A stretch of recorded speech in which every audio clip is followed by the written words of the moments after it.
세상에 떠도는 기묘한 괴담들. 첫 번째 이야기. 특수청소업체에서 고양이를 치웠다. 특수청소업체에서 일한다고 말하면 대개 시체 처리부터 떠올리겠지. 하지만 실제로는 시체가 옮겨진 뒤 그 뒤처리를 맡는 경우가 대부분이다. 적어도 내가 일했던 회사에서는 그랬다. 다만 동물의 경우에는 시체가 남아있는 경우가 상당히 많았다. 장기 여행을 떠나며 애완동물을 집에 방치해 둔 사람들이 의뢰를 넣는 것이다. 일이 일이다 보니 시체가 있었던 곳에 아직도 시체가 있는 것처럼 느낄 때도 있다. 이따금씩 이상한 것도 보이긴 하지만 그것도 나름대로 익숙해지면 그러려니 하게 된다. 일을 시작하고 2년 정도 지났을 무렵 애완동물이 죽었으니 처리를 부탁한다는 의뢰가 한 건 들어왔다. 작은 회사기 때문에 접수도 내가 받았다. 품이 있는 목소리에 그야말로 부자라는 느낌이 팍팍 나는 아줌마였다. 어떤 현장이든 일단 먼저 방문해 견적을 내야 한다. 견적 금액과 작업 내용이 일치하는지 확인하고 계약서를 작성해야 하기 때문에 영업 담당과 함께 둘이서 집을 방문했다. 영업 담당은 기본적으로 현장 작업에는 나서지 않는다. 하지만 온갖 계약을 다 해봤다 보니 촉이 왔던 모양이다. 그날 역시 차 안에서 오늘 손님 좀 이상한 것 같아 라고 말을 썼으니 사람이 죽은 현장일 경우에는 여러 사정을 확인하고 서류를 작성할 필요가 있지만 애완동물은 소유물 취급이니 그런 제약이 없다. 그래도 대부분의 손님은 사전에 상황 설명을 해주기 마련인데 이번 손님은 그런 말이 일절 없었다. 그게 좀 이상하다 생각할 무렵 서양식 3층 집인 현장에 도착했다. 나는 두근거리며 초인종을 눌렀다. 현관에 나온 사람은 전화 받았던 이미지 그대로 부자 느낌이 나는 깔끔한 아줌마였다. 분위기도 좋아 싱글벙글 웃으며 인사했다. 영업 담당은 주변에 사람이 없는 것을 확인하고 대충 견적에 관해 설명한 뒤 집으로 들어섰다. 안은 어찌되었던 깨끗한 느낌이었다. 하지만 이상한 냄새가 난다. 마스크를 쓰지 않았던 것을 감안해도 다른 시체가 있던 집보다도 훨씬 냄새가 심했다. 우리는 익숙해져 있으니 그렇다 치더라도 손님이 거기서 멀쩡하게 있는 게 묘하게 기분 나빴다. 3층이 현장인 듯 해서 우리는 손님을 1층에 남겨두고 둘이서 계단을 올랐다. 계단을 한 칸 한 칸 오를 때마다 냄새는 점점 강해졌다. 그리고 마침내 3층에 도착한 나는 말을 잃었다. 바닥 전체에 고양이 시체가 산처럼 쌓여 있었다. 무심코 토할 것 같은 것을 겨우 억눌렀다. 영업 담당은 아래로 내려가자고 신호를 보내 그대로 따라 내려왔다. 그리고 1시간은 2층에서 멍하니 있었다. 영업 담당이 내려와 200마리 있다고 말했다. 아직 초봄이라 부패는 그리 심하지 않아. 구더기는 없다나. 수를 직접 세봤는데 딱 200마리더란다. 왜 집 한 채에 고양이 시체가 그만큼 있는지보다는 딱 200마리라는 숫자가 몹시 두렵게 느껴졌다. 1층으로 내려오니 손님은 아까와 다를 것 없는 모습이었다. 그것도 기분이 나빴지만 영업 담당은 담담하게 견적을 내고 손님도 거기 동의했다. 계약서를 주고받은 뒤 사전 답사는 끝이 났다. 돌아오는 도중 차 안에서 영업 담당은 물었다. 할 수 있겠어? 아무 대답도 할 수 없었다. 문득 입사했을 때 들었던 애완동물은 어디까지나 소유물에 불과하다는 말이 떠올랐다. 사흘 뒤 작업이 시작됐다. 나를 포함해 4명이 작업할 예정이었지만 영업 담당도 같이 와주었다. 아마 내가 견적 내려왔을 때 충격받았던 걸 알아차렸겠지. 우리 회사는 면접 때 귀신을 본 적 있냐고 묻고 그렇다고 대답하는 사람은 안 뽑는 안목의 룰이 있었다. 비과학적일지라도 온갖 일이 일어난 현장에 가는 이상 서비스업으로도 작업원 정신에도 안 좋을 테니까. 이번 작업원들도 오컬트적인 걸 믿는 사람은 아무도 없었고 그저 소금 한번 뿌리고 합장한 뒤 작업에 들어갔다.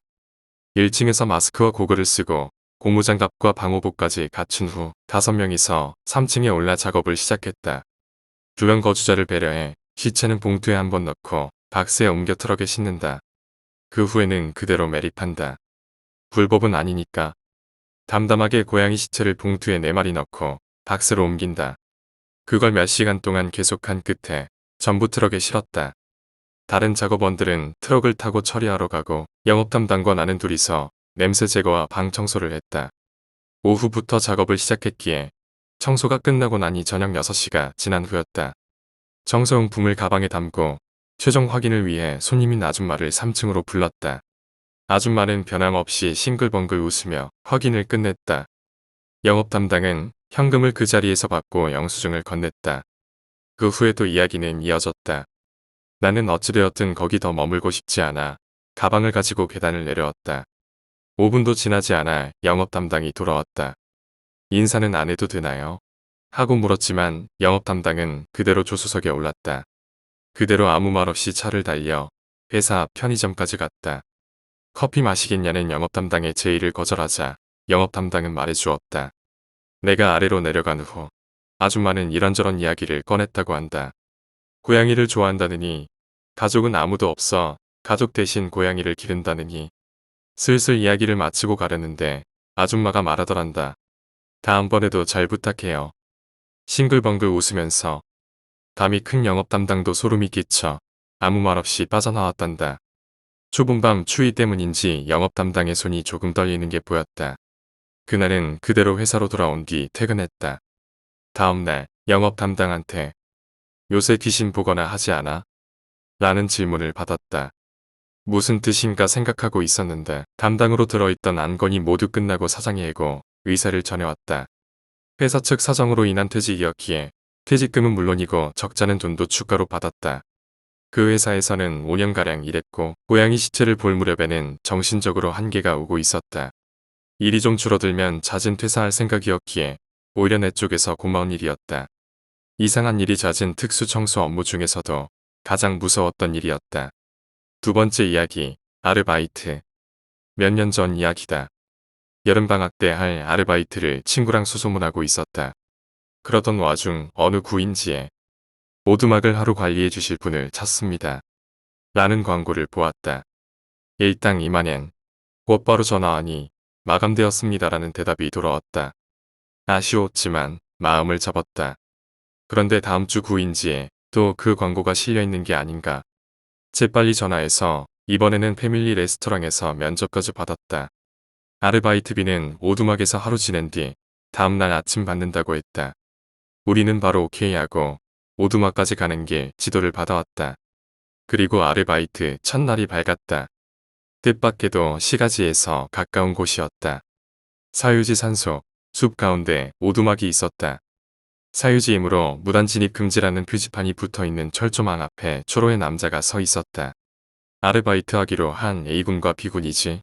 이야기는 들었네. 일이 들어와. 그리고는 우리에게 오두막 열쇠를 넘겨줬다. 철조망을 지나 10분 정도 걸으니 오두막이 보이기 시작했다. 통나무집일 거라 내심 짐작하고 있었지만 별거 없는 조립식 주택이었다. 욕실이 없고 식료품은 알아서 사와야 하는 게 아쉽기는 해도 비싼 일당 받을 생각에 우리는 들떠 있었다. 할 일은 별거 없었다. 오두막 안 청소, 그리고 아침 저녁으로 바깥에 있는 화분에 물 주기. TV도 없었기에 우리는 가져온 휴대용 게임기로 놀거나 카드놀이나 보드게임을 하며 시간을 때웠다. 에어컨도 없어서 처음에는 엄청 더울 거라 생각했지만 숲 가운데에 있어서인지 땀만 조금 흘릴 뿐 선선해서 의외로 기분 좋았다. 이윽고 밤이 되어 편의점에서 사온 삼각김밥과 빵으로 저녁을 때웠다. 우리는 바로 파이프로 만든 간이 침대에 몸을 띄웠다. 그날 밤 기분 나쁜 꿈을 꿨다. 단편적인 기억뿐이지만 끔찍한 내용이었다. 자고 있는 사이 밑에서 손이 올라와 몸을 붙잡고 이리저리 잡아당기다 끝내는 온몸이 갈기갈기 찢기는 꿈. 이튿날 아침 꿀꿀한 기분으로 일어났다. 친구도 안색이 좋지 않았다. 왜 그래? 난 악몽 꿔서 영 기분이 안 좋네. 꿈. 나도 꿨어. 어떤 꿈이었냐면 나랑 똑같은 꿈이야. 기분이 나빠져. 우리는 한동안 아무 말 없이 있었다. 이윽고 친구가 불쑥 입을 열었다. 야, 이 조립식 마루 말인데 기분 탓인지도 모르지만 묘하게 흔들리는 것 같지 않냐? 그러고 보니 눈을 떴을 때 마치 물침대 위에 있는 듯한 이상한 감각이 느껴졌었다. 꿈의 연장선상이라고 여겨 대수롭지 않게 넘겼었지만 마루 밑을 확인해보자라고 친구가 말했다. 마룻바닥은 지면에서 10cm 정도 떠 있고 사방을 기둥이 지지하고 있었다. 나도 신경이 쓰였기에 친구의 의견을 따르기로 했다. 우리는 밖으로 나왔다. 아침이라고는 해도 새벽 5시 무렵이라 주변은 어슴푸레했다. 친구는 들고 온 펠라이트로 마루 아래를 비췄다. 우와, 왜 그래? 팔이.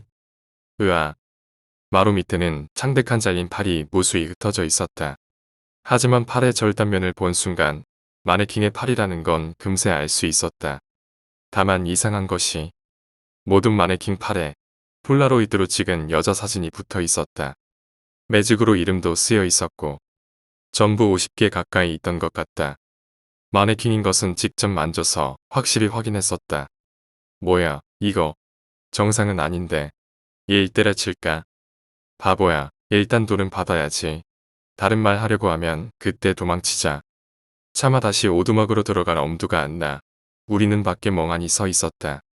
이런저런 이야기를 나누는 사이 7시가 되고 어제 봤던 초로의 남자가 왔다. 수고했어요. 일찍 일어났군요. 자, 여기 일당입니다. 혹시 상을 더 아르바이트 해볼 생각은 없습니까? 일당 2만엔, 총 6만엔 줄게요. 우리는 단호하게 거절한 뒤 돈을 들고 재빨리 도망쳤다. 뒤를 돌아보니 남자는 불쾌한 것 같은 얼굴로 휴대폰을 귀에 대고 우리를 째려보고 있었다. 그 이후 구인지에서 그 아르바이트 광고를 본 적은 없다. 아마 그 오두막도 사라졌겠지. 세 번째 이야기, 수첩. 어제 할아버지 성묘를 갔다 돌아왔다. 성묘를 마친 후 할머니 댁에서 식사를 했다. 책을 좋아하는 나는 식사 후 할아버지가 읽던 책들을 뒤적였다. 초판본 같은 다자이 오사무 전집을 찾아냈다. 그런데 그 전집을 꺼낸 뒤편에 작은 미닫이 문이 달려 있었다. 거길 열어보니 끈으로 묶인 만화책 정도 크기의 샛노란 수첩이 있었다. 할머니에게 그걸 보이며 이게 뭐냐고 라고 여쭙다. 할아버지가 돌아가시기 전까지 20여 년가량 심령현상이나 초자연적 현상을 연구했던 연구 노트라는 대답이 돌아왔다. 할아버지도 딱히 숨길 내용은 아니라고 하셨다며 내가 가져가도 된다고 허락해 주셨다. 아내는 이런저런 장소나 사념이 어떻느니 하는 잘 알 수 없는 이야기투성이었다. 하지만 마지막에 시처럼 느껴지는 짧은 글이 있었다. 맨 위에는 이렇게 써 있었다. 입에 담거나 내용을 이해하면 영적인 현상 내지는 감정의 변화를 일으킬 가능성이 있는 문장. 흥미가 동해 여기 옮겨 써본다. 첫 번째, 눈을 뽑고 입을 엮고 하늘을 본다. 바다는 불이 되어 하늘을 굽네. 그의 갈 길을 보여주지 않음에 안내하기 이른 길은 길다. 앞은 있어도 뒤는 없으니 벼랑을 등지고 그저 걸을 뿐. 끝은 무한하고 끝이 없나니 어둠의 빛에 하늘은 없고 모두 무너지리라. 두 번째, 가리킵시다 떨어집시다. 가리킵시다 떨어집시다. 가리킵시다 떨어집시다. 죽읍시다. 할머니의 말에 따르면 이 수첩은 할아버지가 돌아가시기 직전까지 쓰고 있었다고 한다. 쓸데없는 걱정일지도 모르지만 할아버지가 돌아가신 것과 이 문장에 무슨 관련이 있는 것은 아닐까? 할아버지는 폐렴으로 돌아가셨지만 왠지 모르게 오싹하다. 네 번째 이야기, 무당집에 함부로 들어가지 마라. 제가 인생 살면서 딱 한 번 보았던 귀신에 대해 얘기해 볼게요. 때는 2005년 여름 방학이었는데 겁나게 더웠던 걸로 기억하네요. 그런데 중학교는 방학 때마다 봉사활동이랍시고 학교 청소를 시켰죠. 정말 가기 싫었는데 중학교 때 좀 잘 나간다고 호기롭게 담배도 뻑뻑 피워댔으니까요. 무튼 사건의 발단은 담배 때문이네요. 비가 꽤나 많이 왔던 걸로 기억하는데 학교 청소를 마치고 교문을 나왔죠. 그때 저희 학교가 산 중턱 상당히 가파른 곳에 위치했었는데 교문을 나오면 그 앞으로 빌라촌이 한창 들어서는 곳과 다른 곳으로 통하는 길이 있었습니다. 빌라촌은 그 시절 우리들의 흡연 장소로 쓰이고 있었죠. 저와 여자애들 쉬는 빌라촌의 주차장 사이로 몸을 숨겨 담배를 피우려 했죠. 기야 담배 하나 줘봐. 라이터는 없냐? 담배는 주차장에서 해야 제맛이지. 그치? 담배 한 대 피우면서도 무슨 말이 그리도 많았는지 딱 기분 좋게 한 모금 빠는데 때마침 거기 사는 아저씨가 내려와서 호통을 치더군요. 이 새끼들이 맨날 여기 와서 담배질이야. 대가리 피도 안 마른 새끼들이. 우리는 놀래서 그 빌라를 빠져나왔는데 막상 비도 많이 오고 갈 곳도 없어서 어디 가지 어디로 갈까를 연발하며 비를 피할 곳을 찾았죠. 또 웃긴 게 그 빌라촌에는 기와 씨의 집도 있었는데 씨가 갑자기 묻더군요. 야, 우리 집 옆에 무당집 있는데 거기 한번 가볼래? 거기는 처마도 있어서 담배 피기 좋아. 제가 되물었죠. 야, 무당집이면 무당이 사는 곳이잖아. 근데 거기를 어떻게 가? 비도 한마디 거들더군요. 그 무당집 앞이 우리 집이야. 그 무당 장사 안 돼서인지 이사 간 것 같은데 지금 비었을걸. 그렇게 우리 셋은 의견이 맞아 그 무당집으로 입성하게 되었습니다. 근데 들어가면서부터 느낌이 좀 쎄하더라고요. 그냥 기 맞아서 그런가 보다 하고 생각하고 들어갔는데 무당집은 일반 주택이랑 다를 바 없이 조그마한 마당에 샤시로 되어 있는 현관문이 보였습니다. 왠지 들어올 때부터 느낌이 좀 싸해서 있기 싫었는데 남자 체면에 또 여자애들 보고 나가자고 말하기는 좀 그렇더라고요. 나 혼자서 그 싸한 기분에 심취해 있을 때 기가 대뜸 말하더라고요. 저기 비었으니까 저기 들어가서 담배 피고 가자. 저기는 아저씨들 안 올 거야. 그래서 그 무당집 현관을 열고 들어갔는습니다. 그 집은 미닫이 현관이었는데 그걸 열 때부터 끼익끼익 하는 소리가 거슬리더라고요. 그냥 들어갔는데 현관 가운데가 거실이고 양옆으로 방이 하나씩 있었습니다. 우리는 신기해서 오 여기 죽인다. 귀신 나오는 거 아니야? 나오면 바로 담배방이다. 이렇게 무서움을 이기기 위해 소위 센 척을 하고 있었지요. 근데 딱 거기서 느낌이 오더라고요. 그냥 오한이 들어서 으슬한 게 아니라 뭔가 내 목덜 위부터 엉덩이 끝까지 슥 훑는 느낌. 진짜 그때 느낌은 아직 생각해도 거지 같아요. 그 느낌 드는 순간 내가 애들한테 야 빨리 피고 나가자 이랬더니 귀여시는 신이 났더라고요. 안 되겠다 싶어서 내가 말했어요. 새끼들아 빨리 피고 가자고. 느낌 쎄하다고 지금. 이랬더니 쫄았네 남자 새끼가 고추 들고 안쪽 팔리나. 비와씨는 이렇게 말하며 사나이 자존심을 살살 긁더라고요. 나도 오기가 생겨서 무서움을 참고 담배를 한 대 더 물었어요. 근데 또 사춘기 때의 호기심이란 게 참. 귀가 갑자기 야 옆방에 뭐 있을 것 같냐? 질문들 던지더군요.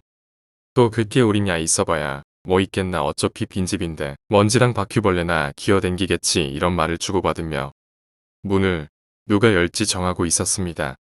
얘들이 자꾸 남자인 내가 제격이라며 열려고 그러는데 정말 열기 싫었어요 진짜. 아니 그때 정말 뛰쳐나가고 싶었는데 그게 안 되더라고요. 그래서 왼쪽 방을 먼저 열어보기로 했는데 스르륵 끼 이건 또 이거 나름대로 소름 돋았던 게 빈집이라면서 족자며 향냄새며 신들한테 주는 제상마저 깔끔하게 되어 있었습니다. 그래서 내가 비랑 씨한테 야 여기 빈집이라며 라고 말하자 씨가 여기 빈집 맞다고 했어요.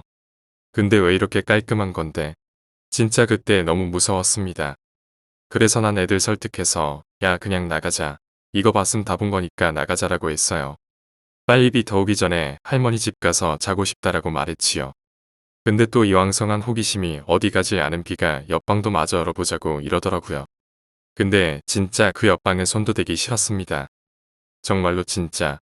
그래서 난 죽어도 못 열겠다 그러니 비가 자기가 연다고 했어요. 비양 씨 둘이서 문 열고 나는 뒤에서 들어가기로 했어요. 거기서 미친 오줌 싸고 개 난리 날 뻔했어요. 그 방에 뭐 있었냐면 처음에 비랑 씨가 들어가고 나서 가만히 있더라고요. 그래서 나도 뭐해 이러면서 따라 들어갔는데 진짜 시간이 멈춘 느낌이었어요. 그 앞에 뭐가 있었냐면 하얀 옷 입고 쭈그려 앉아있는 여자였는데 가만 보니 방바닥에다가 칼질을 하고 있더라고요. 써는 칼질 말고 푹푹 찌르는 칼질. 근데 이상하게 우리 셋 다 그걸 보고 많이 있었던 게 소름 끼치도록 신기해요. 몸이 안 움직이는 그런 것도 아니었는데 힘이 안 들어가더라고요. 그런데 그 여자가 처음엔 푹푹 이렇게 칼질을 했었는데 고기가 우리 쪽으로 스스스 돌더니만 그 여자 입가에 씩 미소가 퍼지며 갑자기 푹푹푹 미친 듯이 칼질을 하더라고요. 우리는 진짜 미친놈들처럼 소리 지르면서 뒤도 안 돌아보고 뛰어나왔거든요. 나는 우리 할머니 집이 진짜 전속력으로 뛰어가면 2분도 안 걸리는 거리여서 진짜 미친 듯이 달렸어요. 친구들이 살았나 죽었나 확인할 정신도 없이 할머니한테 가서 횡설수설했습니다. 근데 할머니가 왜 이렇게 호들갑이냐면서 물 한 잔 주셨습니다. 물 먹고 할머니한테 말했지요. 오늘 학교 갔다가 집 오는 길에 무당집 들어갔다가 귀신 봤다고 말했어요. 이 말 끝나기가 무섭게 할머니가 등짝을 패더군요. 이놈 새끼가 함부로 무당집을 왜 들어가? 이러시며 제 손을 붙들고 법력이 높다는 스님을 찾아갔죠. 할머니가 절에 오래 다니셔서 이런데 예민하시더라고요. 절에 가서 그 스님한테 사정 말씀드리고 이런 귀신 봤다 이러니 일단 부적 하나 써서 태운 다음 줘보고 한 모금 마시라 하고 몸에 뿌려주시더라고요. 그땐 무서움에 시키는 건 다 했죠. 그거 먹고 나서 스님이 부적 하나 써서 주시면서 이거 너 학교 졸업할 때까지 몸에 붙들고 있어야 돼. 버리지 말고. 안 그러면 너 진짜 큰일 난다. 이렇게 스님이 당부하시더라고요. 그때부터 제가 지갑에 부적을 넣어 다녔는데 이제 손에 들고 다니는 게 습관이 돼버렸어요. 여튼 그렇게 하고 저를 진정시킨 후 스님이 할머니께 말씀드려 그 빈 무당집 한번 가보자 말씀하시더라고요. 할머니랑 스님은 그 무당집 다녀오셔서는 격앙되게 말씀하시더라고요. 너희 저 재단 있는 거 보고도 이 방 저 방 들어가고 귀신 봤다는 방도 다 들어간 거야? 몇 명이서 들어갔어? 빨리 말해. 막 다그치시더라고요. 저는 3명이서 갔다고 뭐 이래저래 말씀 다 드렸는데 스님이 같이 온 애들 빨리 데리고 오라고 안 그러면 큰일 난다면서 말씀하셨어요. 스님이 말씀하시기를 무당집 터 자체가 원체 흐르는 기가 음하고 센기가 많은데 그날따라 비도 많이 왔고 음기가 충만하다 못해 터져나왔다고 했어요. 저한테 뭐 다른 기분 안 들었냐 그러길래 제가 말했죠. 목덜 위부터 아래까지 흐르는 기분 느꼈다고. 스님께서 이놈의 새끼야 잘못했으면 오늘 살길 뻔했어. 이러시더라고요. 정말 무서웠어요. 안 잊혀지는 건 그 스님이 말씀해준 귀신의 인상착의가 제가 본 귀신이랑 똑같더라고요. 그 귀신이 원귀가 얼마나 셌으면 너희 같은 애들한테까지 보이겠냐며. 앞으로 절대로 이런데 들어가지 말라고 그러시더라고요. 스님 말씀으론 우리가 본 그 재단도 우리가 본 그 귀신을 위한 재상이고 이 집에 살던 무당이 떠난 이유 또한 자기가 다스릴 만한 음기가 아니기에 마지막 재상만 두고 간 거라고. 원래 그 무당집 있는 그쪽 라인이 집이 들어서면 안 될 만한 터라고 그러시더라고요. 그땐 진짜 소름 돋았는데 여튼 그 일 있고 나서 저는 절대로 그쪽 길로는 안 다녔어요. 졸업할 때까지. 할머니 집까지 가는 빠른 길임에도 불구하고 절대 그쪽 길로 안 가고 10분 더 걸리는 돌아가는 길로 갔어요. 비랑 씨는 어떻게 됐냐면 비는 다행히 어머니 아버지가 독실한 기독교 신자거든요. 비도 제가 겪은 일 부모님한테 말씀드려서 막 자기네 교회 목사 전도사 이사들 다 나와서 비 머리에 손을 이고 막 새벽까지 기도하고 온 집에 찬송 부르고 방학 내내 집에 찬송가만 나왔대요. 근데 난 정말 무서웠던 게 시였어요. 비는 집에 부모님께 말씀드렸는데 부모님이 헛소리하고 있네 이런 식으로 그냥 넘어갔어요. 근데 진짜 무서웠던 게 시내 어머니가 바람나서 지랑지 누나랑 아빠 놔두고 야반도주한 거예요. 그 덕에 시내 아버지 일 때려치고 알코올 중독으로 있다가 걔네 집 계단이 많고 가팔랐는데 새벽에 취한 채로 올라오시다가 계단에서 떨어지셔서 아버지가 그렇게 돌아가셨어요. 결국 씨는 전학 갔는데 서울로 간다는 말만 있었고 그 뒤로 버디버디로 한번 연락 왔다가 그 후에 연락이 안 되더라고요. 진짜 내가 귀신 태어나서 한번 봤는데 귀신은 있나 싶더라고요. 가위 한번 안 눌리는 나였는데 우리 셋 다 본 귀신이 똑같고 같이 겪은 일인데 후에 생긴 일은 소름 돋더라고요. 귀신을 그대로 붙여놓은 결과라 그래야 되나. 내 부적 어떻게 됐냐고요? 졸업식하고 다음날 스님 찾아가서 지갑에 부적 꺼냈는데 검게 돼 있더라고요. 그거 보고 또 한 번 소름. 결국 그 부적 스님이 태워서 없애주시고 뭐 지금까지 잘 살고 있어요.